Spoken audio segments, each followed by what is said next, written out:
हम उसी को ब्लाइंडली फॉलो किए चले जा रहे हैं। मैंने अभी बताया, मैं खैर बहरहाल जाने दीजिए। नहीं प्लीज प्लीज बताएं बताएं बताएं। इट इज यार नहीं, मैं थोड़ा ना, मुझे ना इट इज जैसे जैसे एज जा रही है वैसे वैसे अंदर की हुज्जतें खत्म हो गई हैं। जो बाहर की सोच है उसकी बुनियाद पे मैं ज्यादा वोकल हो गया हूं। तो कुछ भी किसी को किसी भी पेडेस्टल पे रखने से पहले सोचो तो सही। हमारे यहां आज तक नारे नहीं मरते। रोटी नहीं मिली बट नारा नहीं मरा। वाई? ओ भाई, दिस इज 2025। दुनिया बहुत आगे जा चुकी है। If you want to be the leader in it then you have to change your approach. आपको बहुत सारी चीजें अनलर्न करना पड़ेंगी और हम अनलर्न करने को कुछ तैयार नहीं है। और हमारी लर्निंग क्या है? उबैदुल्ला सिंधी साहब कहते हैं गुलाम कौम के मेयार क्या होते हैं, कभी वो पढ़ के देखिएगा, बड़ी कमाल बात है। देखें, जब तक हम मक्कार को मक्कार नहीं कहेंगे तब तक माशरा ठीक नहीं होगा। जब तक हम चालाक को चालाक नहीं कहेंगे माशरा ठीक नहीं होगा। जब तक हम फ्रॉड को फ्रॉड नहीं कहेंगे माशरा ठीक नहीं होगा। प्रॉब्लम यह है कि हम वोकली और सब मिल के एक दूसरे को बचाने लगते हैं। अवाम ये समझते हैं ये हमारा निजात दहिंदा है, ये हमारा लीडर है, वो हमारा लीडर है। आपका लीडर कोई नहीं। आपके नलकों में पानी नहीं है और वो बाहर के मुल्कों के आए हुए मिनरल वाटर से अपनी चाय बनाते हैं। आपके कर्जों पे पलते हैं।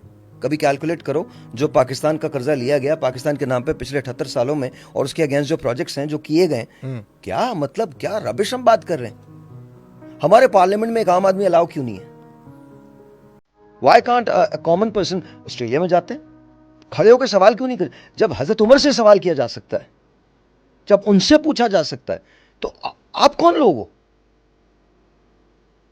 Then why are you saying कि हम इस्लामिक स्टेट बनाना चाहते हैं, जब पहला उसूल जो इस्लाम का है आप उसी को फॉलो नहीं कर रहे हो। तमाम लोग बराबर हैं इस्लाम में, ह्यूमैनिटेरियन मजहब है ना, सब बराबर हैं। तो इधर किधर बराबरी है? अभी यहां से अगर प्रोटोकॉल की गाड़ियां गुजरें तो आप और मैं बाहर नहीं निकल सकते। ऐसा ही है। वाई? क्योंकि उनके बाप का पाकिस्तान है, ये उनके बाप का पाकिस्तान है। उनके लिए रोड्स बंद होंगी, गरीब की नौकरी छूटेगी, गरीब खड़ा होगा, इंतजार करेगा, बच्चे एम्बुलेंसेस के अंदर मर जाएंगे। तो फिर अगर यही है तो फिर सही है। अगर हम इसके खिलाफ भी आवाज नहीं उठा सकते और हम ये समझते हैं आप मुझे बताएं कोई एक पार्टी बता दें जो एक दूसरे के साथ ना मिली।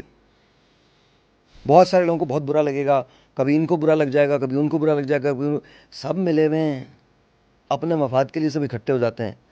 कभी को -1 फार्मूला लेके आता है, कभी को -2 लेके आता है, कभी को इधर धरना हो जाता है, कभी उधर हो जाता है, कभी यहाँ से कराची से कोई तहरीक उठ जाती है, कभी कोई इस्लामाबाद से तहरीक उठती है, कभी को पंजाब से तहरीक उठ जाती है।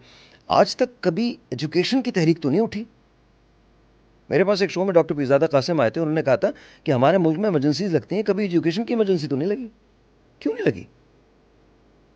कभी गुर्बत मिटाने की तहरीक तो कभी नहीं उठी। हमारे यहाँ ये सब कहते हैं ना, सारे मिलके बोल रहे होते हैं पाकिस्तान से मोहब्बत है, पाकिस्तान के लिए हम सब कुछ करेंगे, सबसे पहले पाकिस्तान। पाकिस्तान के लिए एक टेबल पर नहीं बैठ सकते ये सब। I am not doubting anyone's love, लेकिन प्लीज डोंट टीच मी। मैं सोच रहा हूं और अगर मैं सोच रहा हूं तो मैं सवाल करूंगा, मेरा हक है ये। बिल्कुल। तो छोड़ो, पता नहीं बात कहां से कहां निकल जाएगी। नहीं नहीं बिल्कुल सही है। और मैं आवाम को बोलूँगा कि भाई बराए मेहरबानी जागो, देखो कि हो क्या रहा है। अगर अब भी चुप बैठे रहोगे तो आने वाले कई सालों तक यही होता रहेगा जो होता आया है। ऐसा ही है। ऐसा ही है, ऐसा ही है। सॉरी, मैंने बात को, अगर इंटरव्यू का मोड थोड़ा सीरियस हो गया तो आई एम रियली सॉरी। अच्छा, निकलना भी तो ज़रूरी है ना, अब ज़रूरी है, जगाना ज़रूरी है। ये कान में सुन रहे होंगे, रील देख रहे होंगे, सिर्फ अंगूठा चलाने से, रील देखने से हालात नहीं निकलेंगे सही। आपको निकलना पड़ेगा बाहर।